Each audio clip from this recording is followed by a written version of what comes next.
Welcome to Memphis Like Gas and Water's Power of Memphis. I'm your host, Gale Carson, the Vice President of Community and External Affairs. The aim of Power of Memphis is to take you, our customers, on an inside tour of MLGW to share our programs and operations with you. And by doing so, we can all better understand how we function as your utility provider.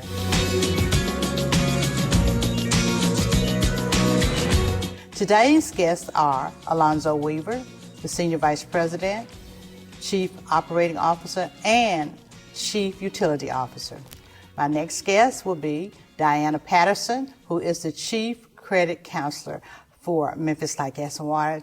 Alonzo, thank you so very much for being here with us today. Thank you, Gail. I'm glad to be here. So one of the things that Memphis Like Gas and Water has been working on diligently for the last several years is our infrastructure.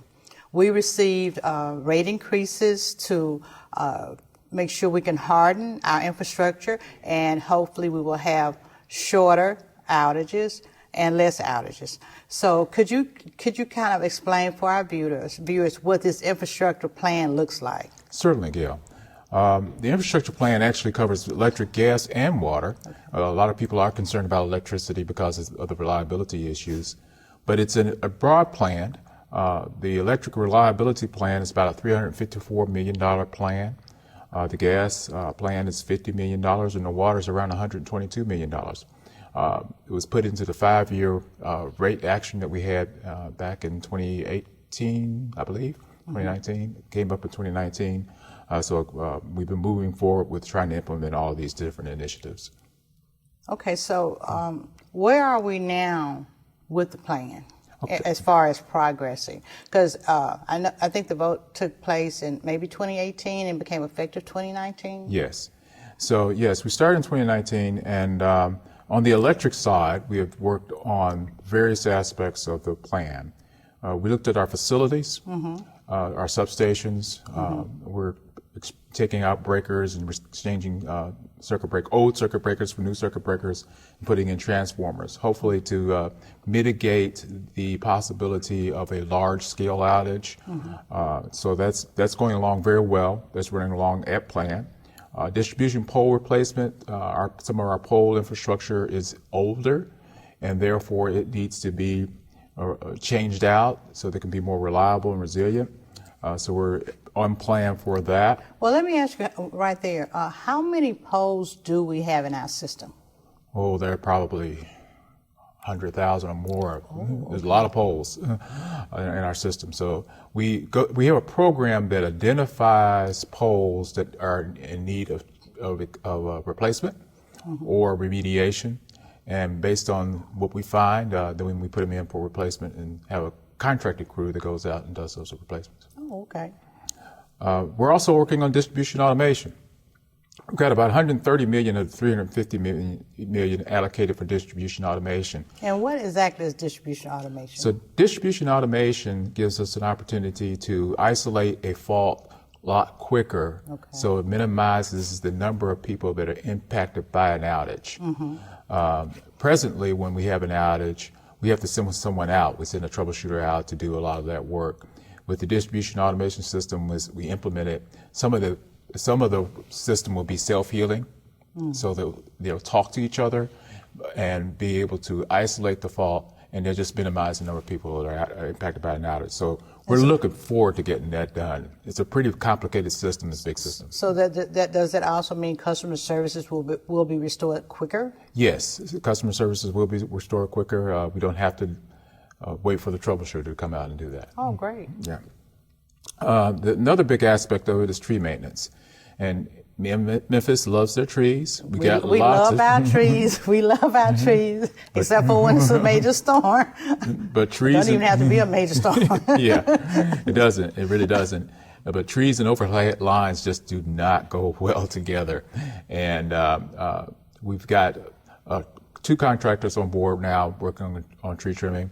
That's going a little bit tougher. We're having a little bit of a challenge in that area as far as getting that done. But we're working on some various scenarios where we can improve that. So what are the major challenges that you're having with the tree trimming? Tree trimming is personnel, getting people here that will willing to do it. We've got 2 contractors, and at least one, maybe the other one as well, are having difficulty to getting some of the workers here in Memphis to do the work. That's probably the biggest challenge. Underground, back property line is probably the most complicated.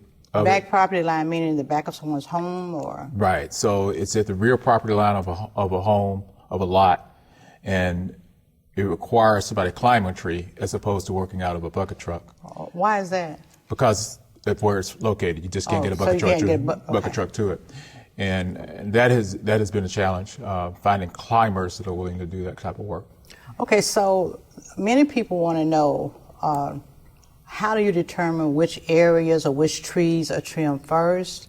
Is there a certain part of town? Is there a plan that you have that rolls out, cutting the trees at a certain period of time? So we want to get to a 3-year program for cutting trees and cut the entire system, a third of the system every year. Okay. So this will be an ongoing maintenance issue, so it just rolls from basically from west to east. From west, okay, west yeah. to east. Okay. Yeah. So say for example, I got my trees trimmed 2 years ago, but I'm on a 3 to 5 year plan. But say now year 2, I have some trees, some limbs, maybe my neighbor's trees have grown close to the lines. How do you all handle that? Yeah, we're doing a lot of what we call targeted trimming, where say a neighborhood is having reliability issues. If we go out there and do an inspection and we see that we're getting trees into lines, then we'll send a crew out there to take care of that. So we were getting a lot of feedback from customers on that, and we appreciate that, and that helps us be more targeted in our approach. Okay, so some of our customers also get concerned about how we trim the trees. So do we? Do we have a model how we cut trees, trim trees? Yeah, we have a standard, and we have standard how we trim the trees. It is 10 feet from the center line on a single phase line, and 15 feet from the center line on a 3-phase line. Okay. So that gets us all the way from the ground to the air. Now, that doesn't mean customers like the way we trim trees. That's always a challenge, particularly, they may have their favorite tree, their old tree, family tree they planted, but we have to be able to maintain that width in order to maintain the reliability. So we deal a lot with customers and work with them as much as possible, but we understand that sometimes they don't want us back there. Yeah, but these trees are close to our lines, right? That's right. You're not just affecting yourself; you're affecting you and your neighbors. Everybody who's on that line. So be a good neighbor. Well, not only that, the storm comes through. My neighbor's tree fell on my house. I had to get a new roof. Yeah. And I had to pay for it. Of course, because tree land, where it lands is where it belongs. Well, I think they need to look at the state law. I think the owners need to trim their stuff. It is helpful when neighbors take care of the trees, when they're able to maintain their trees and keep them in good health. And that helps a lot, because even though we may trim in that 15 feet range, you get a 75-foot tree that falls, and it's going to tear up a lot of stuff. It says tree maintenance is a big deal that we have going on right now in electric. We're also doing underground retrofit. Some of our older cable, we've been in underground utility since 1980s. Some of the cable that was installed in that era is failing, and we've identified what we need to replace, and we're moving along pretty well on replacing those items. So let's talk about underground for a minute, because many of our customers want underground. They feel it can save everything, change everything, cut outages out. But that's not necessarily true, is it? Not necessarily true. Underground outages do occur. And when they occur, they take a very long time to repair. Typical underground outage can take 8 to 10 hours to prepare. So it's not as frequent sometimes as overhead, but it can be a very long outage. Because you have to go underground, then you have to find the problem when you get there. Yeah, you have to locate it, you have to dig it up, you have to repair it, and then you have to test it and then put it back in service. So all those steps have to take place before you put it underground. And so the power that's underground really comes from something over. Right. Usually there's an overhead feeder that dips into a neighborhood that's underground for that particular neighborhood. So when we have when they have an outage, is it because the overhead? It depends. So it gets different damage? Okay. It depends. If it's a storm, it's a possibility that it's the overhead that's been damaged. But if it's a deteriorating cable, it's the underground part that could be damaged. So one of the areas that has had underground for a while is Whitehaven, right? Yes. So some of them do complain now because that they have more outages. Is that because of the aging? Yes, that is because of the age of the cable, and that's one of the areas we've identified as far as replacing that underground cable. So we're working on Whitehaven. We are working in Whitehaven. Yeah, so and that pretty much covers the electric part of it. Okay. I want to talk a little bit about the gas. Okay, that's good. So gas, we're doing a steel tap replacement, and steel tap is just one of the couplings that's used in gas construction. It's underground, and what we identified through our risk management program, we have a process that we go through in identifying what we need to replace on our program, is that the steel taps were the next thing that need to be replaced. If some of you may understand that we did a cast iron retrofit program that we just concluded in November. It was a 30-year program where we replaced all the cast iron in our system. The steel tap program is similar to that. Mm-hmm. So we've got a steel tap replacement program that we've just started, and we'll be working through the system, identifying the ones that are most likely to leak and replacing those. That's running on plan. Okay. The transmission replacement, which is just something to make sure that we have our transmission system so that we can monitor it and meet the regulations around it, that's moving along that plan. The gas regulator replacement system is there for us to improve our controls and our monitoring of the gas system. So that's moving along at plan. So those are going very well in the gas system. That's about $50 million of the $527 million that we got allocated. On the water side, it's really geared around water wells, the production system, the stations, the water pumping stations, and then lead line replacement. We're moving along a plan on the lead line replacement. We're doing the assessment of the water pumping stations, and that's moving along pretty well. We're getting the idea of what we need to do. And so we've identified various areas to address in the water pumping stations. We also have already identified many components within the water pumping stations that we need to replace. And so there's a significant amount of money allocated for that. And then, of course, replacing the wells. You want to have a good supply of water. Exactly. And because anything can happen, power outages occur, wells go down, but you need to have enough supply of water coming into the pumping station so we can get it out to the customers. So wells fail over time, and we're in the process of getting wells in, and that seems to be going along as planned. So we're moving along. It's a big plan. It's a big project. It's probably going to be going for some time. Do we have enough manpower to get all of this done? It's been a challenge getting manpower, particularly when you talk about distribution automation. Distribution automation has kind of been affected by the pandemic. You've got equipment that has supply chain issues, and so that's been a challenge. And then just getting workers to come in and do the work. We have a contractor we're working with on that, and they haven't quite ramped up to the level that we like. But they're working on that. They have increased their hours, so they're working more than 40 hours a week now. Okay. So, but it's still a lot of work to do. Okay. Well, Alonzo, I want to thank you very much for coming on and discussing MLGW's 5-year infrastructure plan. We will have you back to continue updating us on where we are with our plan so that our customers will know that we are working very diligently on making sure our outages are shorter and they are fewer. Thank you, Alonzo. Thank you, Gale.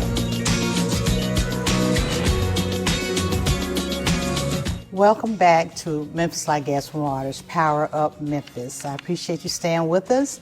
My guest for this segment is Dianna Patterson, who is the Chief Credit Counselor for Memphis Like Gas and Water. So welcome, Dianna. I appreciate you being here with us today. Thank you. It's an honor to be here. So we're going to be discussing some of our community offices and services that they have there. So Memphis Like Gas and Water reopened its community offices to walk-in traffic on October 3rd after being closed to walk-in traffic since March 2020. 2020. So what kind of feedback have we been getting from our customers now that we are open to walk-in traffic? Because our customers still could come to the offices, they just had to do the drive-through. Correct. Well, we get great feedback because we have many customers that really want that person-to-person contact with the counselors. And those that want that, they're very pleased. And it has really created a great atmosphere for those customers because they feel like whatever their issue is, you, for some reason, understand it better in person. And we've had a lot of great response from the customers, and it's been an adventure for the customers as well as the counselors, and we've just really getting acclimated to that again. But it's been great. The customers, those that I've talked to personally, we've gotten lots of good reviews. We do have some cards that they're filling out, and most of them are positive, you know. Yeah, and the feedback that I've received has been positive, that customers, they get in and they get out. It's not taking them long or anything like that. So how many community offices does Memphis Light Gas and Water have? Okay, right now we have 4 that are open. As you are aware, the summer office is closed at this time. But we have the Millington office, and that's on Navy Road. We have the Whitehaven office, it's on Shelby Drive. Mm-hmm. We have the downtown office on Main Street, and we have the Lamar office, and of course that's on Lamar. Okay, so what kind of services do each of these offices offer? Okay, well, pretty much anything that the customer would need, the counselor usually can provide as far as utility services. Mm-hmm. We connect, we disconnect, we transfer services. If customers have issues with their accounts, we always mm-hmm. resolve it. Sometimes we can resolve it right on the spot. Sometimes we have to do research in order to give them their answer. Mm-hmm. But if they come into the credit office, that's the office that can do pretty much anything that they need. And so you mentioned research, so you do the research while they're sitting there or while they're there? In most cases, we're able to research it because the information is on the computer in most cases, unless there is a just different circumstance where things are not just readily there or something hasn't been completed, mm-hmm. then we'll have to get back to that customer. But in most cases, we are able to resolve the issue when the customer's in the office. Okay, so if a customer wanted to get on a payment plan, what is it that he or she would need to do? Okay, we have multiple payment plans. Yeah, I tout that all the time. The MLGW I'm most proud of is that we have all kind of payment plans for our customers. Exactly. And we go above and beyond to try to make sure we don't cut customers off, but they have to come to us first. Exactly. Before they get cut off. Sometimes that's a problem because we get the customers once they're off. And once they're off, now we do have, just to go a little bit away from what you asked, but we do have prepay. If you're off, that is a payment plan as well. Okay. Prepay customers, if you're off, we give you the opportunity to pay 25% of your debt mm-hmm. and $100 startup fee. And that has to be paid, but we can get you back on with that, and it's set up where your balance comes forward every time your bill goes out. So it's explained to the customer they have to really sign a contract for that, and it's somewhat like a prepay phone. But it works well for some customers. So is it like you pay for the energy early, you use the energy early and you pay? How exactly does that bank work? Actually, we ask that you have a $50 bank. Okay. Okay. And we have where you get notifications when your bank is getting empty because we don't want you to get cut off. Yeah. So you got the money in the bank and you use it, and we help you to keep money in the bank. Okay. And as you go, we send you notifications. You've used this, and this is what you have left. And if you pay as we send they come on your phone.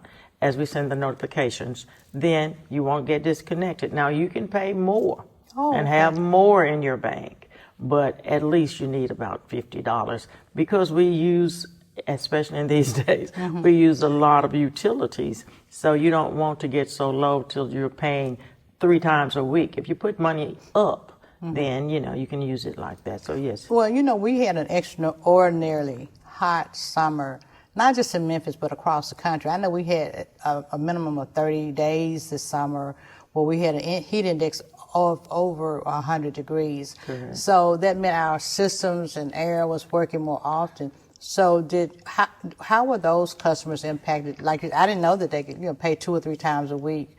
So were more customers paying more often to make sure their services stayed on because their energy use consumption more than likely was up? It was. Now, that's kind of two-phase too for this year, because we don't cut off when the temperature exceeds, the heat index itself exceeds 100.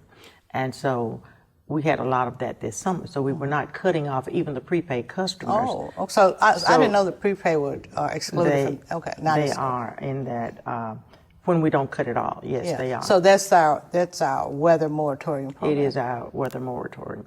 And as you were asking about programs, we just have many, many programs just trying to assist the customers. And the prepaid customers were affected, but I believe they understood that when the temperature goes up or down, your bill is going to go up and down. That's just like your regular bill. Yeah. And at one point, man, all the regular bills were extremely high, and everybody was calling in, or coming in. But we had payment plans for them. We do. And in addition to the payment plans, on our website, mlgw.com, our customers could go there and look for a list of agencies that have dollars that will help them pay their utility And that's bill. correct. That's correct. We do have the agencies, and they've been really more than gracious to the customers during these times.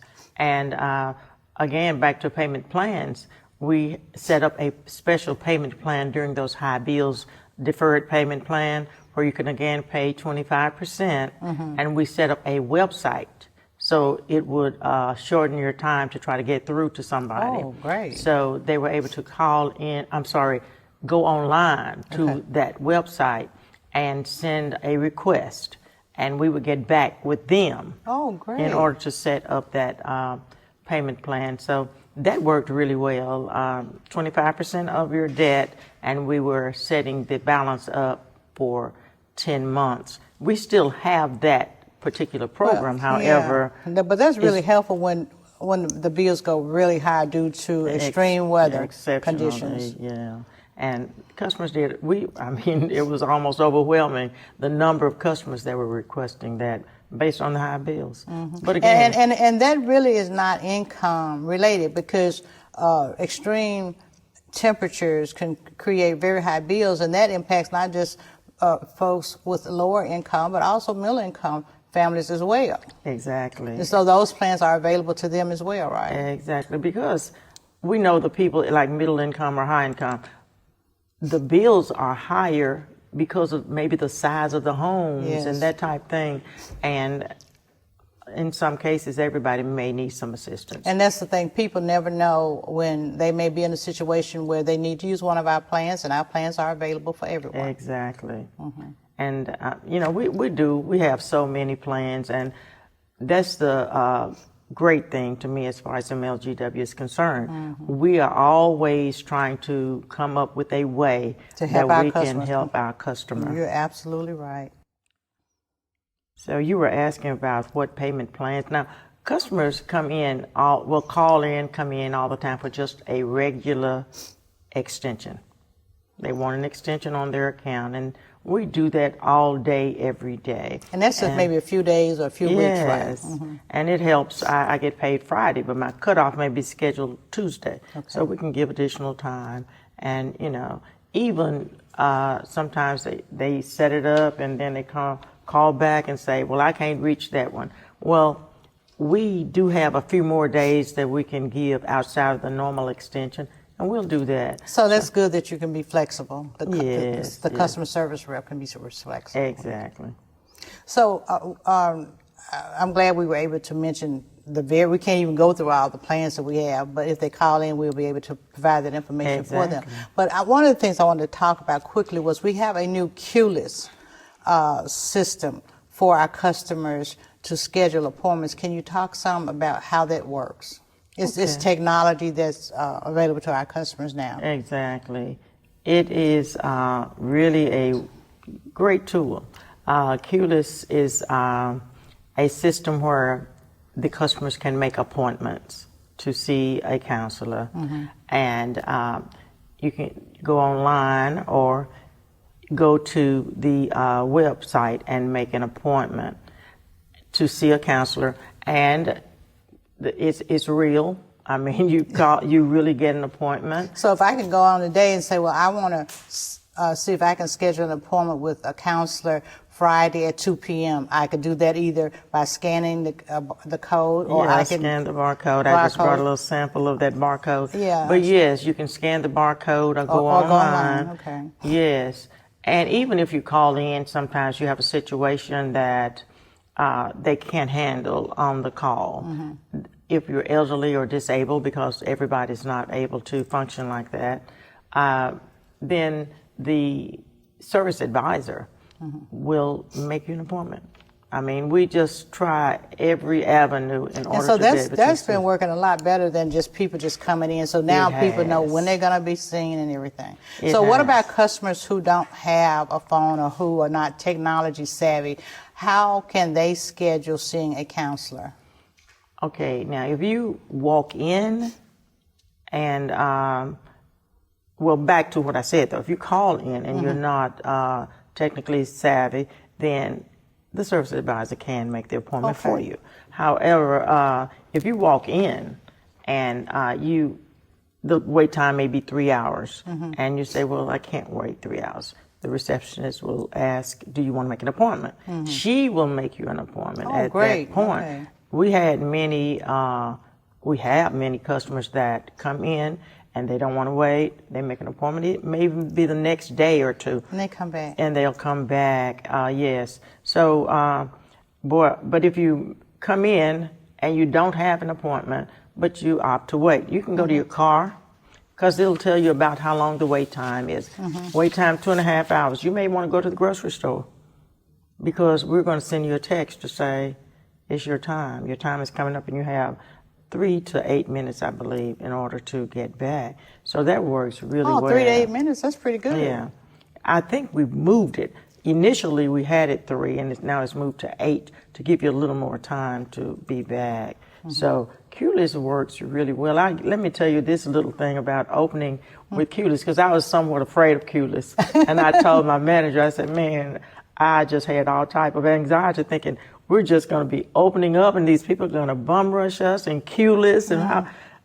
It was so nice. It worked so well. And our people, our counselors, and our great receptionists were able to get all these customers in. Some opted not to wait. And we were able to schedule them for a different day. And the very first day, the 3rd, our office was able to leave on time, which that office is notorious for working late. But we were able to leave on time because of QLIS and scheduling on down through the week. It worked out beautifully. So that technology not only helped out Memphis Like Gas and Water, it was a great experience for our customers. Oh, yes. So Dianna, I want to thank you so very much for coming on. Dianna Patterson, the Chief Credit Counsel for Memphis Like Gas and Water, thank you for sharing this information. It's been most valuable. It's been my pleasure.